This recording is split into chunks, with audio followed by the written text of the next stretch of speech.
인과응보라는 불교 용어가 있습니다. 전생에 지은 죄를 지금 생에 받는다는 뜻인데 지금은 사회적으로 사용되는 단어가 되었습니다. 다만 전생이란 단어가 사라지고 나쁜 짓 하면 결국엔 벌을 받는다라는 뜻으로 사용이 되곤 합니다.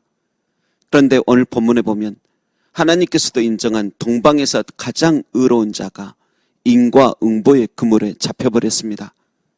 그는 나쁜 짓을 하지 않았는데 하나님께서도 그가 잘못했다고 벌 준 적 없으신데 욥이 상상할 수 없는 큰 고난이 닥치자 사람들은 물론이거니와 지혜롭다고 알려진 욥의 친한 친구들까지도 당신의 이 고난은 분명히 인과응보이고 그만한 이유가 있으니 이렇게 벌받는 것이니 받아들이라고 한결같이 말들을 합니다. 오늘 본문에도 엘리바스라는 사람이 친구인 욥에게 하는 말을 보십시오. 생각하여 보라. 죄 없이 망한 자가 누구인가? 정직한 자의 끊어짐이 어디 있는가? 내가 보건대 악을 밭갈고 독을 뿌리는 자는 그대로 거두나니. 욥이 망한 이유를 죄 때문이라 하며 정직하지 못해서라 여기고 악의 밭을 갈고 독을 뿌려서 결국 악독한 고난의 열매 맺는 것이라 엘리바스는 말을 합니다. 그는 욥의 친구 중에 제일 나이 많은 어른이고 지혜의 도시라 불리우던 대만 사람이었습니다. 그런데 그는 그 지혜로 그 많은 인생의 경륜을 가지고 고난 중에 있는 사람을 함부로 평가하고 있습니다. 예전 욥의 그 소유물이 땅에 가득할 정도로 부자였고 가정도 안정되고 사람들에게 사랑받을 때는 자신보다 어릴지라도 존경심을 가졌는데 욥이 인간 승리에 참된 모델인 것 같을 때는 얼마나 멋지게 살았으면 저 정도가 되었나 역시 내 친구 하며 자랑스러워했었는데 이제는 욥의 아내까지도 하나님을 욕하고 죽으라는 말을 들을 정도로 볼품이 없어지고 극심하게 초라해지니까 엘리바스는 욥을 향한 생각이 바뀌어 너무도 아픈 비수 같은 말을 던지는 것입니다.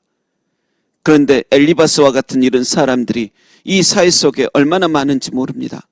감당할 수 없는 태산 같은 고난의 무게에 눌려 아무 말도 못하고 겨우 신음소리만 뱉어내는 그들에게, 눈물도 다 말라 진이 빠져버린 그들에게, 자칭 똑똑하다 하는 이들이, 연륜과 경험이 많다 하는 이들이 너무 쉽게 현재 상황만 바라보며 그의 지나온 인생의 드라마는 500부작이 넘는데도 그중 겨우 최근 한 편만 보고 나서 그 인생의 드라마 500부를 마치 평론가처럼 자세히 모두 살펴본 양 고난 중에 있는 그 인생을 너무도 악하게, 때로는 쥐구멍이 숨고 싶을 정도로 참으로 비참하게 평론하는 이들이 얼마나 많은지 모릅니다. 반대로 성공한 이들이 세운 바벨 같은 거대한 탑만 바라보고 난 후 그 바벨탑의 주인이 어떤 추악한 방식으로 그 탑을 세워갔는지의 과정은 알고 싶어 하지도 않고 또 잘 알지라도 그것에 대해서는 방관하며 오직 그들을 향해 당신 정도나 되니 이 정도 되는 것입니다. 정말 최고입니다. 라면서 엄지손가락이 지날 정도로 축게 세우며 칭찬해주는 이들도 얼마나 많습니까? 그들은 이처럼 당장 눈앞에 보이는 것만 보면서 자신을 마치 바둑의 모든 수를 다 읽어버리는 알파고 같은 슈퍼 지능자로 자부합니다. 그들은 교만한 몸짓과 눈짓, 손짓, 말짓으로 인해 수많은 사람들이 자존감이 사라지고 그렇지 않아도 고통받는 사람들이 더 큰 좌절의 늪으로 빠져들어가고 있음에도 그들에게 희망의 손을 내어주는 것이 아닌 당신이 늪으로 갔으니까 이렇게 된 것이라고, 아직도 정신 못 차렸다고 그 좌절의 늪에서 구원의 손을 바라는 그들의 머리를 짓누르는 이들이 생각보다 많습니다.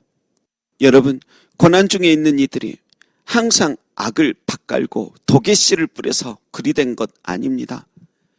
우리가 잠시 성공한 것이나 행복한 것이 항상 우리 자신이 뛰어난 지혜자이고 성실자이며 타고난 은총의 선민이기에 그런 것만은 아닙니다.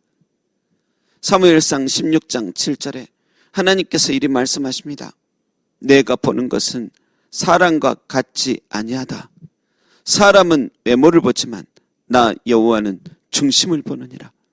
여러분, 우리가 주님의 자녀라면 우리 심령의 눈이 아버지 하나님을 담길 원합니다. 바리새인과 서기관처럼 현 상황만 바라보며 그 사람과 부모의 죄까지 따지는 듯한 그런 악함을 버려야 할 것입니다.